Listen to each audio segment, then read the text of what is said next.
ጤና ይስጥልን እንደምን ቆያችሁ ክቡራን ተመልካቾች ከአማራ ሚዲያ ኮርፖሬሽን አዲስ አበባ ስቱዲዮ የሰዓቱን ዜናዎች ይዘን ቀርበናል። ከመላ ስቱዲዮና የስርጭት ባለሙያዎች ጋር ዜናዎቹን ወደ እናንተ እያደረስኩ ዮሐና መኮንን አብሬያችሁ ቆይታ አደርጋለሁ። ከኛ ጋር ቆይታ አድርጉ።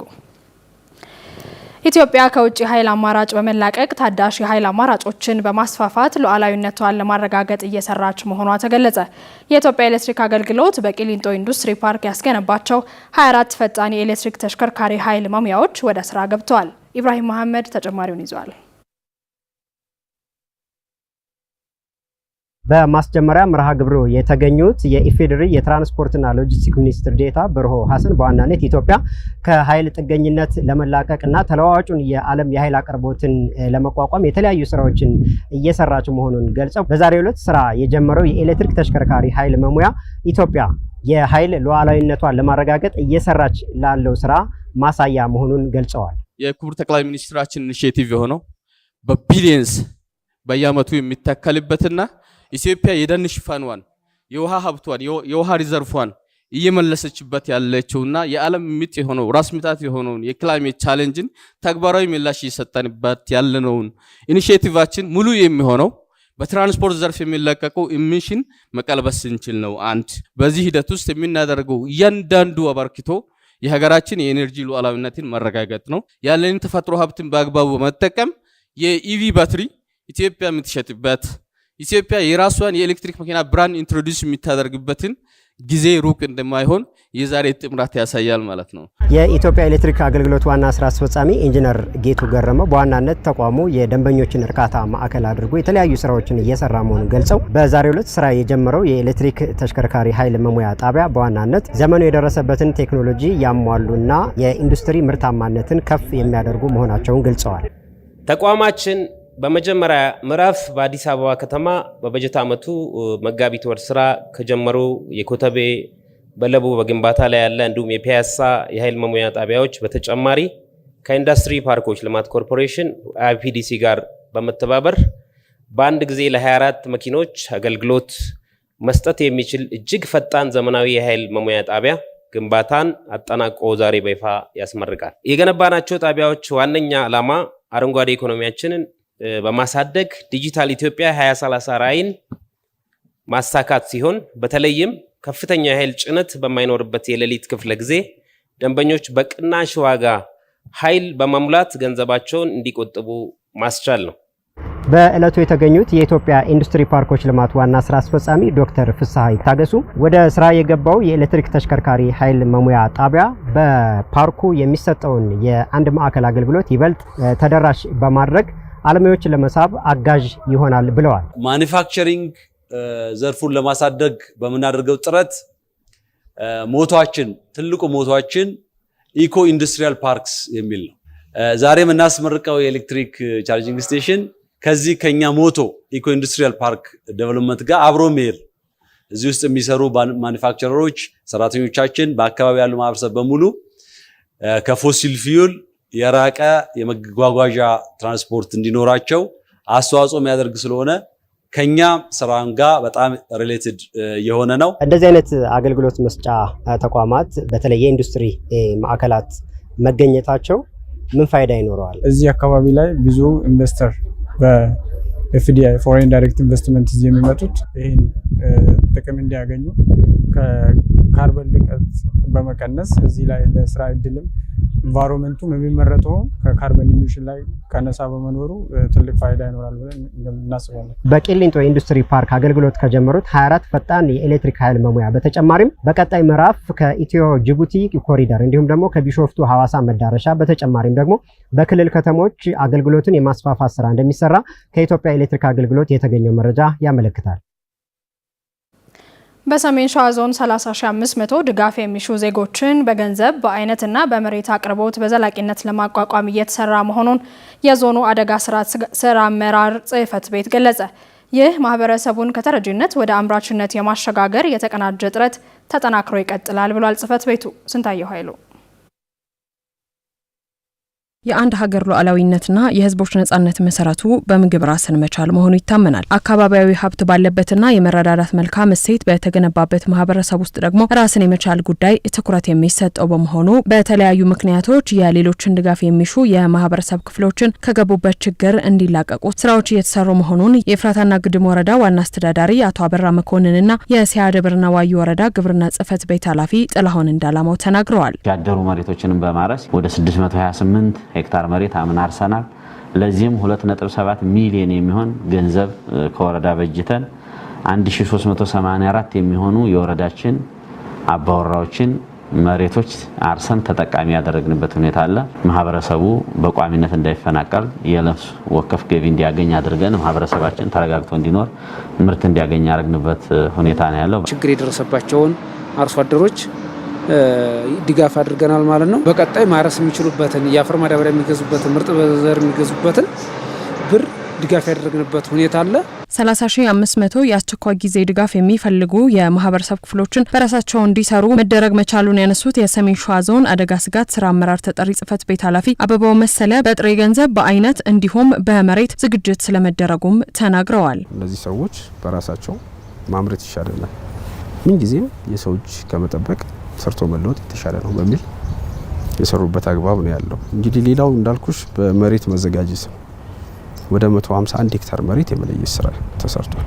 ራሱን ችሎ ከተረጅነት ወደ ምርታማነት ለምናደርገው የመጠባበቂያ ፈንድ የሚሆን ራሱን ችሎ ማለት ነው። እንግዲህ ከዚህ ጋር በተገናኘ ያው ብዙ ክፍተት አለ። ወደ 59.5 ሄክታር መሬት የሚሆነው ወደ ስራ ለማስገባት ተሞክሯል። የተወሰነ ቢሆን ምርት ወደ 600 ምናምን ኩንታል ቢሆን ለመሰብሰብ ተሞክሯል። የሴፍቲኔት ወረዳዎች 25 ኪሎ ግራም እንዲሁም በሌሎች ወረዳዎች 50 ኪሎ ግራም ከማህበረሰቡ የሚሰበሰብ ሲሆን 84017 ኩንታል ለመሰብሰብ ታቅዶ 41105 ኩንታል መሰብሰብ መቻሉን ያነሱት ኃላፊው ከችግር ለመውጣት እየተሰራ መሆኑን ተናግረዋል። በገንዘብ 149 ሚሊዮን ብር ማሰባሰብ አለብን። እነዚህ የሚሰበሰቡ ገንዘቦች በራሳቸው ደረሰኝ ታትሞላቸው በፋይናንስ ስርዓት ውስጥ ፋይናንስ ማንድ ኮሚቴ ስለሆነ መሰብሰብ አለበት ብለን በተግባባ ነው መሰረት ኦልሞስት ወደ 139 ሚሊዮን 122362 ብር የሚሆን እዚህ እስከመጣበት ሰዓት ድረስ ተሰብስቧል ማለት ነው። እንግዲህ በጥቅሉ ከዚህ አንጻር ደግሞ እነ ሞረትና ጅሩ አይነት ወረዳዎች እነ ሲያደብር እነ ምንጃር አሳግርት አንጎለላ የተሻለ አፈጻጸም የነበራቸው ወረዳዎች ናቸው። እርዳታ ከመጠየቅ ይልቅስ ችግር ቢከሰት ማህበረሰብን ማዳን ይችላሉ ያሉ ጀግና መሪዎች ጀግና ፈጻሚዎች አሉበት ስራውን ገብቷቸው እየሰሩ ናቸው ያሉት። ጠባቂ ያልሆነ ማህበረሰብ ለመፍጠር ከተቋማት ጋር በቅንጅት እየተሰራ መሆኑም ተጠቁሟል። የአፍሪካ ነጻ የንግድ ቀጠና የአፍሪካ ሀገራት ምርቶቻቸውን በቀላሉ ለተጠቃሚዎች ለማድረስ የሚያስችል ስርዓት ነው። ኢትዮጵያም በአፍሪካ ነጻ የንግድ ቀጠና ተጠቃሚ ለመሆን የሚያስችላትን የማክሮ ኢኮኖሚ ማሻሻያ አድርጋለች። ኤልሳ ጎሽ ስለ አፍሪካ የንግድ ቀጠናና ኢትዮጵያ በዘርፉ ምን እየሰራች ነው የሚለውን እንደሚከተለው ትነግረናለች። We are calling on everybody to think Africa, act Africa. የአፍሪካ የንግድ ቀጠና የአፍሪካ ሀገራት የንግድ ልውውጥ የሚያደርጉበት እንዲሁም ኢኮኖሚያዊ ተጠቃሚነታቸውን የሚያሳድጉበትና ፖለቲካዊ ግንኙነታቸውን የሚያጠናክሩበት አንዱ ስርዓት ነው። ይህ ስርዓት እንግዲህ በ2010 ዓመተ ምህረት የአፍሪካ ህብረት በሩዋንዳ ኪጋሊ ባካሄደው አስቸኳይ ስብሰባ ላይ የተደረገ ስምምነት ነው። በዚህ ስምምነት እንግዲህ አፍሪካን በቀላሉ እርስ በርስ ንግዶችን እንዳይካሄዱ የሚያስችል ስርዓት መሆኑን ሲገለጽ እንደነበር የተለያዩ የአፍሪካ ህብረት መረጃዎች ያመላክታሉ። የአፍሪካ ነጻ የንግድ ቀጠና 54 የሚሆኑ አባል ሀገራት አሉት። እነዚህ አባል ሀገራት እንግዲህ ከአንዱ ቦታ ወደ አንዱ ቦታ በቀላሉ ተንቀሳቅሰው ንግዶቻቸውን ምርቶቻቸውን ከቀረጥ ነጻ በሆነ ሲስተም ውስጥ ወይም ስርዓት ውስጥ ምርቶቻቸውን ማቅረብ የሚችሉበት ስርዓት ነው። ከ54ቱ መካከል ደግሞ 47 የሚሆኑት ሀገራት ይህንን ተግባራዊ ለማድረግ የሚያስችል ህግን አርቅቀው በሀገሮቻቸው ምክር ቤት አጽድቋል። ከነዚህ መካከል ደግሞ 27 የሚደርሱት ሀገራት የራሳቸውን የታሪፍ ማሻሻያና የታሪፍ ህጎችን አውጥተው ይህንን ተግባራዊ ለማድረግ የሚያስችሉ ስራዎችን ሰርቷል። እንግዲህ አፍሪካ የንግድ ቀጠና ለአፍሪካን ምን እድል ይዞ መጥቷል የሚለውን ስናነሳ ወደ 1.3 ቢሊዮን የሚጠጉ ዜጎች በዚህ የንግድ ስርዓት ውስጥ ተጠቃሚ እንደሚሆኑ ነው መረጃዎች የሚያሳዩት። ወደ 3.4 ትሪሊዮን ዶላር የሚገመት ገንዘብ ይንቀሳቀሳበታል ተብሎ ይጠበቃል። While the benefits of the CFTA are undoubtedly revolutionary across the continent, ኢትዮጵያ እንግዲህ በዚህ በአፍሪካ የንግድ ቀጠና ውስጥ ትልቅ ድርሻ ያላት ሀገር ናት። ኢትዮጵያ ይህንን ተግባራዊ ለማድረግም የተለያዩ ስራዎችን ስትሰራ ቆይታለች። አንደኛው በህዝብ ተወካዮች ምክር ቤት ይህ ስምምነት እንዲጸድቅና ወደ ህግ እንዲመጣ በህዝብ ተወካዮች ምክር ቤት አማካኝነት አጽድቃለች። በህዝብ ተወካዮች ምክር ቤት ከጸደቀ በኋላ ደግሞ በተለይ የማክሮ ኢኮኖሚ ማሻሻያን ከማድረግ የምርቶች ጥራት ላይ የተለያዩ ስራዎችን ከመስራት አንጻር ትልቅ ትኩረት ሰጥታ ስትሰራበት የነበረበት እንደነበረ በተለይ ከንግድና ቀጠናዊ ትስስር ሚኒስቴር ያገኘነው መረጃ ያመላክታል።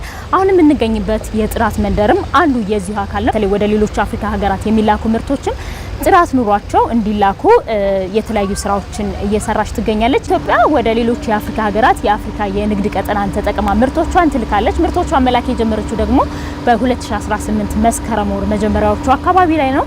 የተለያዩ ምርቶችን ወደ አፍሪካ ትልካለች። የመጀመሪያው ቡናን እናነሳለን። ቡና እንግዲህ ኢትዮጵያ በዓለምም በአፍሪካ ሀገራትም የምትታወቅበት የመጀመሪያው ምርት ነው። ይህንን ደግሞ በአፍሪካ የንግድ ቀጠና ተጠቅማ ምርቷን እየላከች ትገኛለች። የቆዳ ውጤቶች፣ የእርሻ ውጤቶችም ኢትዮጵያ ለሌሎች የአፍሪካ ሀገራት እየላከች የምትገኝበት ነው።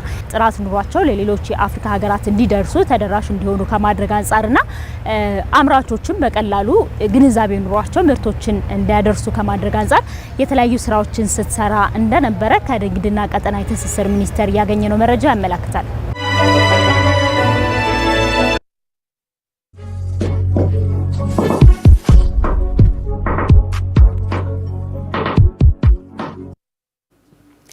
ከአሚኮ አዲስ አበባ ስቱዲዮ ወደ እናንተ እየደረሰ ያለው የዕለቱ ዜናችን እንደቀጠለ ነው ተመልካቾች። አሁን ደግሞ በትንታኔ ወደምናየው ጉዳይ እናልፋለን። በሰሜን ሸዋ ዞን የተከናወኑት የተቀናጁ የተፋሰስ ስራዎች የአካባቢውን የስነ ምህዳር መዛባት ከመታደግ ባለፈ ኢኮኖሚያዊ አቅምን እያሳደገ መሆኑን የዞኑ ግብርና መምሪያ ገለጸ። የልማቱ ተሳታፊዎች ተጨማሪ ገቢ እንዲያገኙ በማስቻል የምግብ ዋስትናን በተግባር እያረጋገጠ ነውም ተብሏል። ዮናስ ታደሰ በትንታኔ ተመልክቶታል።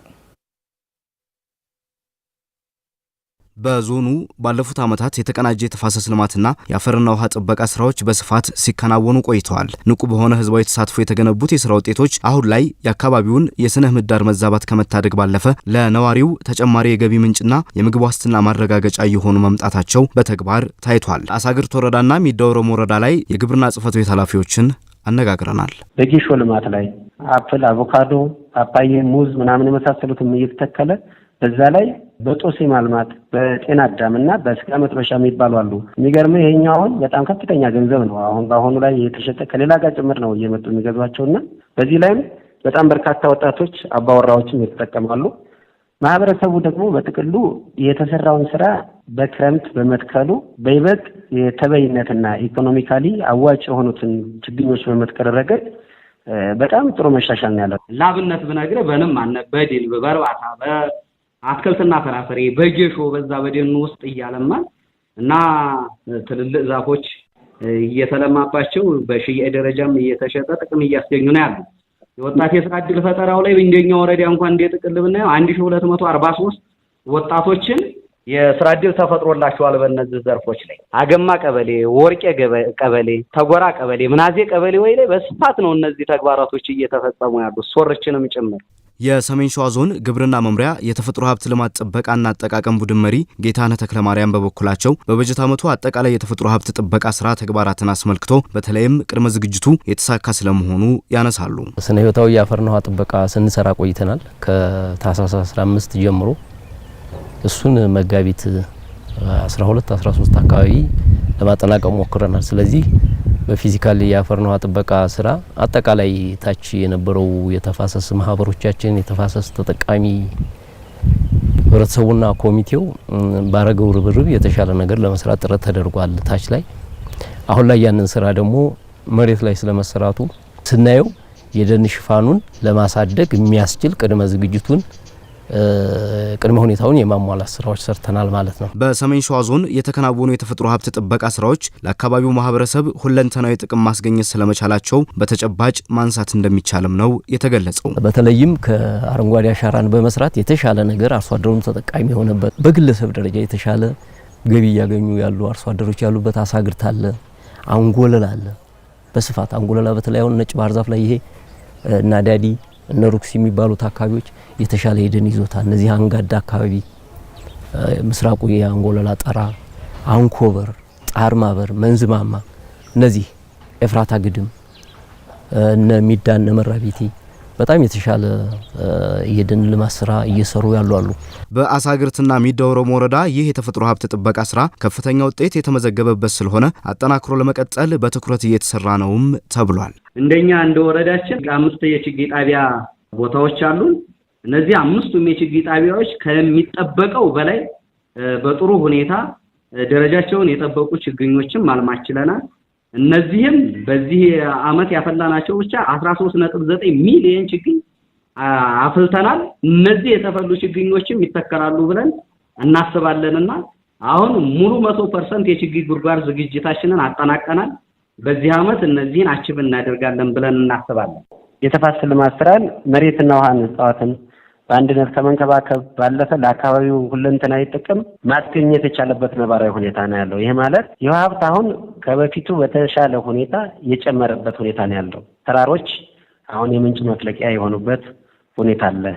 በተሰሩ የአፈርና ጥበቃ ምክንያት የዝናብ ውሃ ወደ መሬት እንዲሰርጥ በመደረጉ የከርሰ ምድር ውሃ በመፍለቁ የነበረንን የመስኖ አማራጮች ከጊዜ ወደ ጊዜ በጣም ሰፊ የሆነ የማልማት አቅማችንም እየጨመረ ያለበት ሁኔታ ነው ያለው። ተፈጥሮን መጠበቅ የህልውና ጉዳይ በመሆኑ ሁሉም በትኩረትና ባለቤትነት ለተግባሩ ቁርጠኛ መሆን ያስፈልጋልም ተብሏል።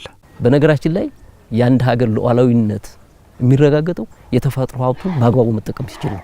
እኛ ደግሞ የተፈጥሮ ሀብታችን አሁን በስፋት አፈር፣ ውሃ፣ ደን ነው። ይህንን መጠቀም ከቻል የተሻለች ሀገር የበለጸገች ሀገር መፍጠር እንችላለን።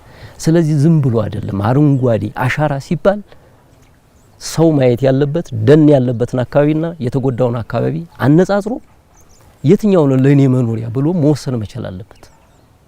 ስለዚህ ደን አለ ማለት አካባቢ ላይ ንጹህ አየር አለ፣ ንጹህ ውሃ አለ፣ ንጹህ አፈር አለ፣ ንጹህ ህይወት አለ። በመጨረሻም ለዕለቱ የተዘጋጁ አጫጭር ዜናዎችን ወደ እናንተ እናደርሳለን። መሰረት መቅጫ ታቀርባቸዋለች። ተከታትለን እንመለስ።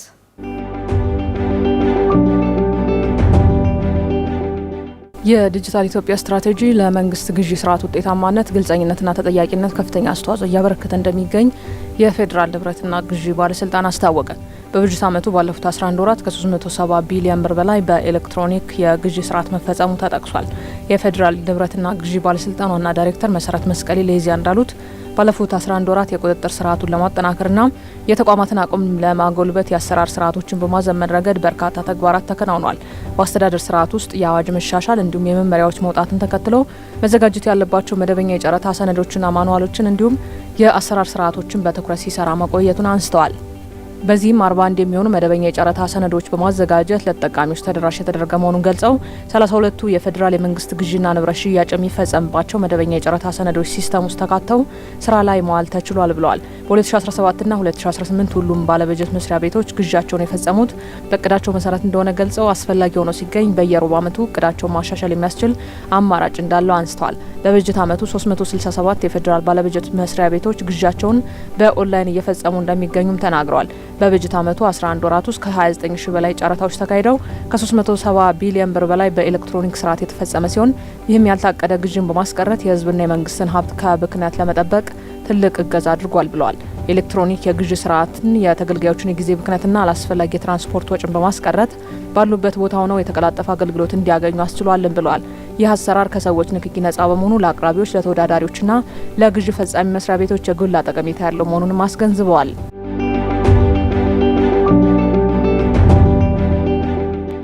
ወጣቶች በሀገር ልማትና ዘላቂ እድገት ውስጥ የድርሻቸውን እንዲወጡ በማስቻል ረገድ የክረምት በጎ ፈቃድ መርሃ ግብር ከፍተኛ አስተዋጽኦ እያበረከተ እንደሚገኝ የሴቶችና ማህበራዊ ጉዳይ ሚኒስቴር አስታወቀ። የዘንድሮ 2018 ዓ.ም የክረምት በጎ ፈቃድ መርሃ ግብር በተደመረ አቅም ለመከወን የሚያስችል ዝግጅት መደረጉንም አመልክቷል። የክረምት በጎ ፈቃድ አገልግሎት መርሃ ግብር በሚሊዮን የሚቆጠሩ ወጣቶችን በማሳተፍ ማህበራዊና ኢኮኖሚያዊ ፋይዳ ያላቸው በርካታ ተግባራት የሚከናወንበት ትልቅ መድረክ ነው። መርሃ ግብሩ በተለይም ትምህርት ቤቶች ዝግ በሚሆኑበት የክረምት ወቅት ወጣቶች ጊዜያቸውን፣ እውቀታቸውንና ጉልበታቸውን ለሀገር ጠቃሚ በሆኑ ስራዎች ላይ እንዲያውሉ ለማድረግ ያለመ ነው። ባለፉት ዓመታት በኢትዮጵያ እየተገበረ በሚገኘው በዚህ ሀገር አቀፍ ንቅናቄ ውስጥ ወጣቶች በአረንጓዴ አሻራ፣ ነጻ ሕክምና አገልግሎት፣ ደም ልገሳ፣ ትራፊክ አገልግሎት፣ ትምህርት፣ የአረጋንና አቅመ ደካሞች ቤት እድሳትና በሌሎችም በጥቅሉ 14 የስምሪት መስኮች ለአገልግሎት ሲሰጡ ቆይተዋል። የሴቶችና ማህበራዊ ጉዳይ ሚኒስትር ዴኤታ ሙና አህመድ ከዚያ ጋር በነበራቸው ቆይታ እንደገለጹት እየተገበረ ያለው የክረምት በጎ ፈቃድ መርሃ ግብር ወጣቶች እውቀታቸውና ጉልበታቸውን ለህዝባቸው በሚጠቅም ተግባር ላይ እንዲያውሉ እያስቻለ መሆኑን ተናግረዋል። ይህም የበጎነት ባህል በኢትዮጵያ እንዲዳብር በማስቻል ረገድ ባለፉት ዓመታት በትኩረት መሰራቱና ውጤት እየተመዘገበበት መሆኑን አንስተዋል። በጥቅሉ ከለውጥ ወዲህ በጥቅሉ የበጎ ፈቃድ ተሳታፊዎች ቁጥር በእጅጉ እየጨመረ መሆኑን አረጋግጠው ለአብነትም በ2010 ዓ.ም 10.8 ሚሊዮን የነበረው ወጣቶች ተሳትፎ በ2017 ዓ.ም ወደ 25 ሚሊዮን ማደጉን እንዲሁም 13.6 ሚሊዮን የነበረው የህብረተሰብ ተጠቃሚነት ወደ 53 ሚሊዮን ከፍ ማለቱን ጠቅሰዋል። በተያዘው የ2018 ዓ.ም የክረምት በጎ ፈቃድ መርሃ ግብር 14ቱ የስምሪት መስኮች እንደተጠበቁ ሆነው በተለይም በአረንጓዴ አሻራ፣ በሰላም ግንባታ፣ በአረጋንና አቅመ ደካሞች ቤት እድሳት እንዲሁም በትውልድ ግንባታ ላይ በልዩ ትኩረት እንደሚሰራ ሚኒስትር ዴኤታው አስገንዝበዋል። ክቡራን ተመልካቾች ከአሚኮ አዲስ አበባ ስቱዲዮ ወደ እናንተ ሲደርሱ የነበረው የዕለቱ ዜናዎቻችን በተከታተላችኋቸው መልኩ ተጠናቀዋል። አብራችሁን ቆይታችሁ ስለተከታተላችሁን እጅግ እናመሰግናለን። በያላችሁበት መልካም ጊዜ ይሁንላችሁ።